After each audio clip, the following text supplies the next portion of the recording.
So, growing up, going to college, studying science and things like that, I always had interest in science fiction and, all the crazy things you see in Star Trek and Star Wars and whatever. You don't hear so much about biotechnology. A little bit, you hear about drugs and things like that. But I mean, it's nothing that you imagine it to be. That really always kind of got to me. I would sit down and watch a movie or a TV show, and I would be like, man, I wish I could, fly in a spaceship and hang out with Data, play chess against them or something. Thought it'd be a good time. But I was like, I'll be way dead before that ever happens. That kind of pissed me off.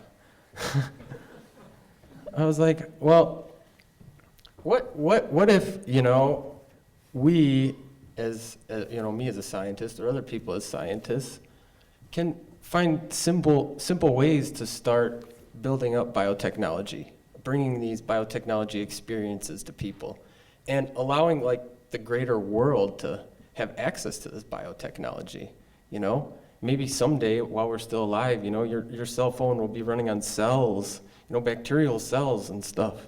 Wouldn't that be pretty amazing? I think so. Oh yeah, I just wanted to say, a lot of people always ask the question, well, why biotechnology, Why don't we just use semiconductors and stay with that? That stuff seems pretty cool. Why don't we just stay with that? I mean, it's just a testament to nature and everything when you just look around the room at human beings and other organisms and look what they can do. Robots, they can barely walk, and we could have human beings that could just, run, jump in a lake, get out and get punched and get up and keep going. It's crazy. Wouldn't that be amazing? We have bacteria that can go in really hazardous environments and other organisms that could survive the X-rays of space and the vacuum and still survive. It's crazy. All right. Proteins. I love proteins. Proteins are a form of nanotechnology. They're in cells, they're in all the organs in your body. They help your heart beat. They help you see things. We hear about proteins a lot, but I mean, lots of people don't really ever think about what a protein is. What actually is a protein? So we have up here, it's a electron density map, we call it. What they do is they take X-rays and they shoot them at these proteins, and then these X-rays, bounce off these electrons, and we can detect them. And from that, using all this crazy math, we can kind of generate this idea of what a protein would look like if it would look like something. And you could see in the background like those sticks and stuff. And that's what we humans use as a representation because, that's not what it actually looks like. It's kind of like these electron clouds that I don't even realistically know if you could possibly see with your eye. But we developed this representation, to look at these machines. If you were to look at like a whole protein, so that was just an amino acid. A protein is a chain of amino acids put together. So this is a whole protein, and we call this a protein structure, because it's like a little machine. And, we use these representations to look at it, but it functions like a machine. These proteins move, they absorb energy, they release energy, except they're on the nano scale, They're micro.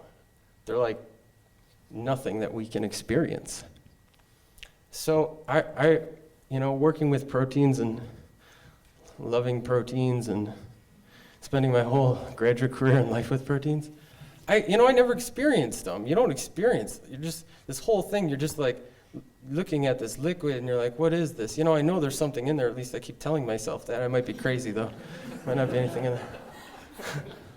And I never experienced these proteins or interact with it. And I was like, how do I bring this nanotech, these proteins, how can I bring them into the world, interface them with our world? Something I became really interested in. So that's where it comes in the love domain. That's what it's called, light oxygen voltage. It's from the plant, the oak plant. So you guys know phototropism, right? When there's light shining on a plant, it like starts to move towards the light. Well, there's actually proteins in the plant, these little machines, that'll absorb this light and activate stuff in the cells to go on, to cause the cells to change ionic concentrations, activate other channels and other machines, and the plants will move towards light. It's super cool, right? They're like little machines doing stuff. I thought this was awesome, this photoresponsive protein. I mean, light is one of the things, light moves at the speed of light. I mean, what's faster, right? It's a perfect way to interact with something on a live time scale, right? Sure, I can grow bacterial cells and it takes days, or, put a drug with bacteria or something like that. It responds to it 2 days later, but I really wanted to experience these proteins live. So this is what the protein, this is the representation of the protein. That's what it kind of, I guess if we could actually see it, that's what it would kind of look like. It's beautiful, isn't it? So what happens in this protein, it absorbs this light, right? And then it undergoes this chemical reaction. When it undergoes this chemical reaction, and also the protein moves, it undergoes these, what they call conformational changes. It's like a little machine. It starts moving around. It's in this chemical reaction. This chemical reaction is reversible. So, in plants, they shine light on it. It undergoes this chemical reaction, activates the cells, and then it goes back, to no light, to its ground state. Then it can get activated by light again. It has this recovery process that they call the photocycle that lasts a certain amount of time. Now, proteins, they're made of amino acids, and, modern science, we've learned how to, engineer proteins.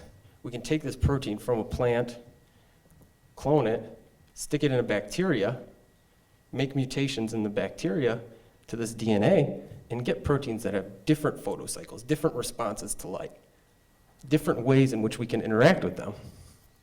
These proteins, though, are also kind of fragile, right? They're not living, but they're organic things. They respond to temperature. They have a very specific environment in the cell in which they exist. So this process also, even though it's reversible and it possibly could go on forever, it doesn't. The proteins can eventually degrade.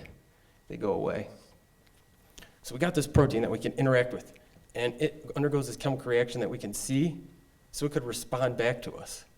It's pretty cool. We get this kind of like two-way communication going on between us and the protein. And I figured, wow, maybe we could do something, use this in some biotechnological application, or just some way in which I can allow other people to experience this protein. That comes the Chromochord, woo. So it's this little black box up here. Francisco calls it the bomb because it kind of looks like one.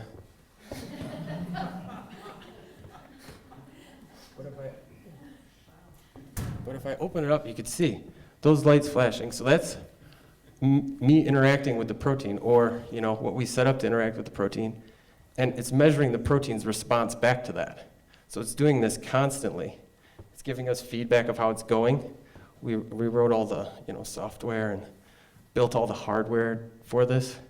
And it happens pretty much on, it's a couple hundred milliseconds to go through all the algorithms that filter out all the data and stuff like that.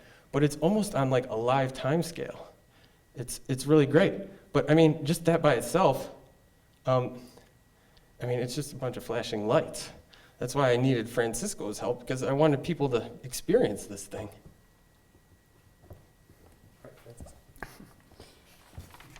So when Josiah and I started talking about this project right here, we realized very quickly the amount of possibilities that were out there for us. We really had a conversation of how to apply this instrument, which in fact wasn't constructed in this form at that point. It was more of a lab machine at that point. And we basically started just throwing out ideas. One thing that's really important for everyone to understand is that this protein does not make sound. So if you guys go downstairs and you listen to everything that's going on, that is not sound made by the protein. We're not amplifying the protein. What we're doing is sonifying it. And I'll explain that in a second, but the whole piece is constructed on this interaction between this protein and light.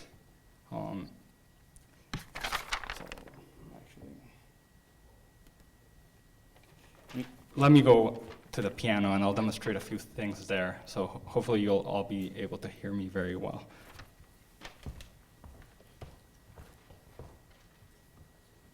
So sonification is the process of taking non-musical data and turning it into sound. Sonification has been used for years for research, for example, analysis of Wall Street stocks. And it's often used in a way that allows an analytical listener or someone that's trying to figure out patterns in the data to understand patterns that perhaps they would not be able to see in a visualized domain. So often, because of our ability to listen to so many strands of information in music, volume, pitch, timbre, we have the capability of understanding complex sets of data using sound.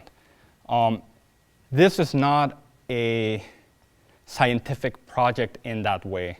We are not interested in mapping sound directly onto the protein to understand exactly what it's doing at all times. So we actually make choices onto what it is we want to hear and you to hear as listeners, and how to convey it in a way that it's both informational about, it provides information about the protein, and in a way that it is artistic. So perhaps I can just show you very quickly a simple sonification, conceptual sonification of this protein if we had mapped the protein's recovery time, so that period in which the protein reacts to light and then contracts, recovers, and goes through the photocycle. So if we were mapping it to frequency in a way that when light hits the protein, it expands, or it goes through the chemical reaction, and then we track its recovery with pitch, then perhaps it would sound something like this.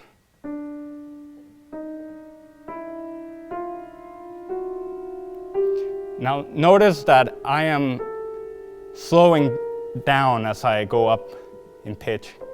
That is how the protein recovers, not exactly like this, but in a way so it slows down as time goes by. It recovers quite quickly initially, and then recovers less quickly.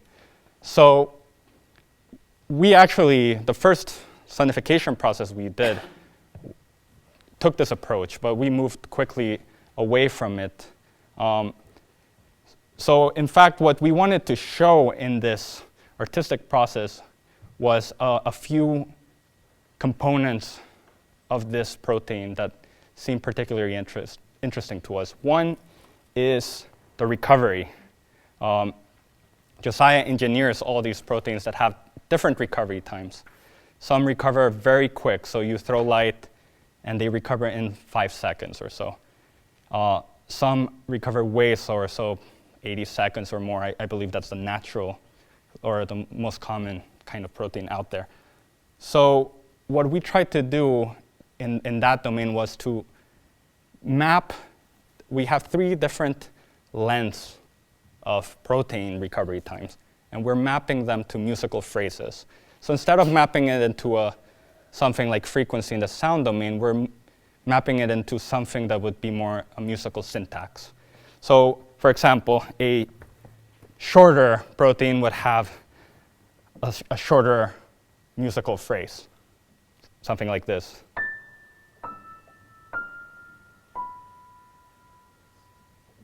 That's it. If you go downstairs, you'll be able to hear that many times. A longer phrase would maybe sound something like this.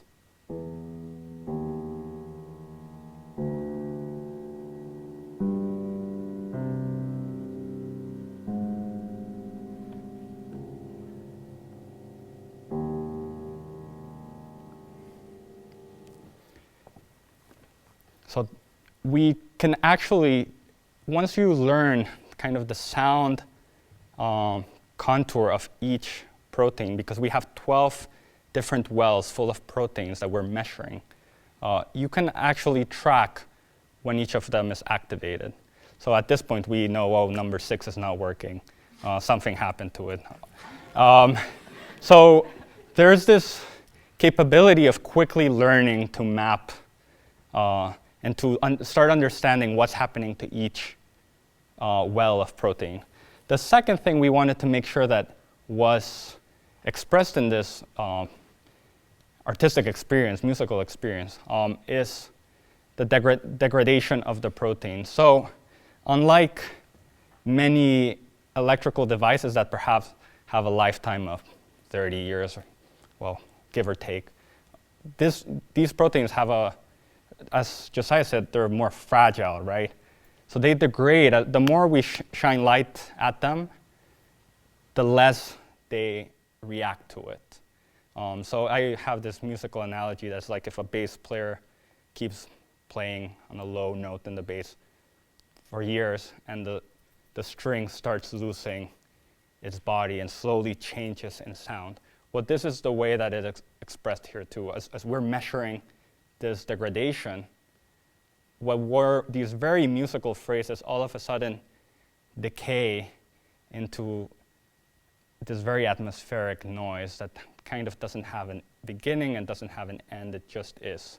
Now, it's very possible this won't happen in the next 24 hours because we don't know exactly how much it takes to degrade. We do know some tendencies, but not everything. So hopefully you can go many times in the next 24 hours and listen to that transformation of very simple kind of instrumental sounds into noise. Finally, the other really important aspect is this idea of the cycle, right? So Josiah talked about the photocycle.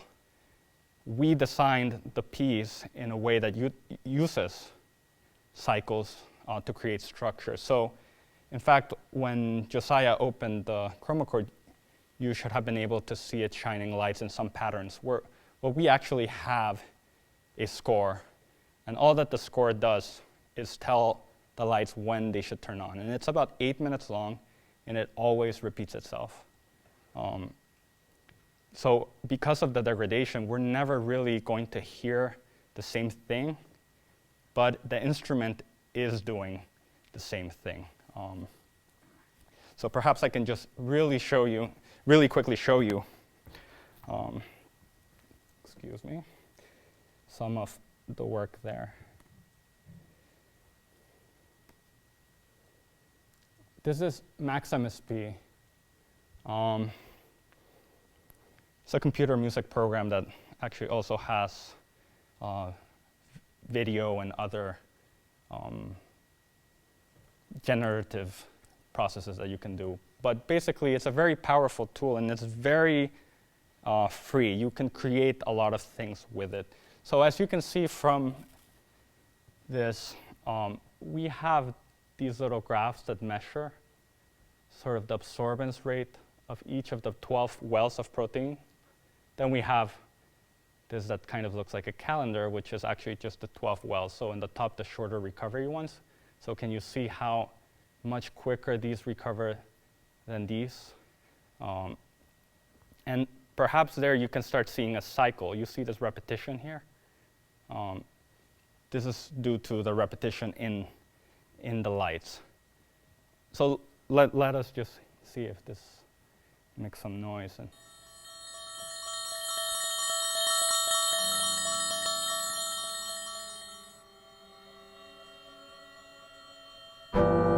This is not turning off because it's spent. But you can see the other elements coming in and out each time that they come down.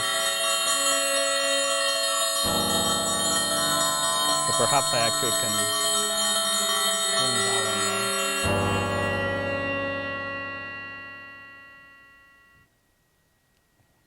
down. There's a silence. So this well number 8 or 9. Oh, there it goes. This is a longer phrase that we're starting to hear very low. In the top there was the shorter phrase. So we can really point at it.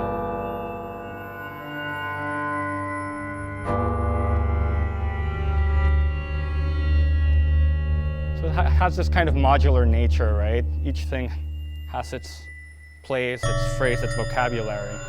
And it just kind of, they come in different combinations.